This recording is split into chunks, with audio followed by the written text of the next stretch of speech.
Valideynlərimizə uşağınızı qoruyun dediyimizdə bəzən aşırıya qaçmış olurlar. Yəni uşağımızı hər yerdən təcrid eləmiş olurlar. Nə parka göndərirlər uşağımızı, nə başqa uşaqlarla təmasda olmağını istəyirlər. Yəni sosial olaraq aktivliyini də qısıtlamış olurlar. Bu doğru bir yanaşma deyil təbii ki də.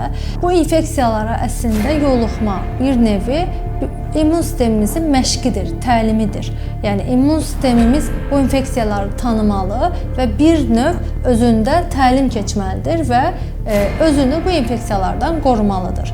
Bəzən valideynlərə qoruyun dediyində uşağımızı məcazi mənada şüşənin içində saxlayın. Görsünlər amma toxunmasınlar.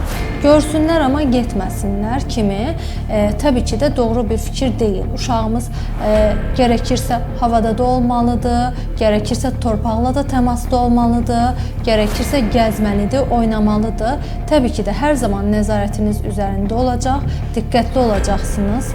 Dəymə, düşmə hadisələri ola bilər, əzilmə hadisələri ola bilər. Onlara diqqət edəcəksiniz. Onun dışında uşağımızın sərbəst yaşamağı üçün də ona bir alan təyin edəcəksiniz. Uşağımız sosialləşməlidir ki, o böyüsün, inkişaf etsin, məntiqi də gelişsin.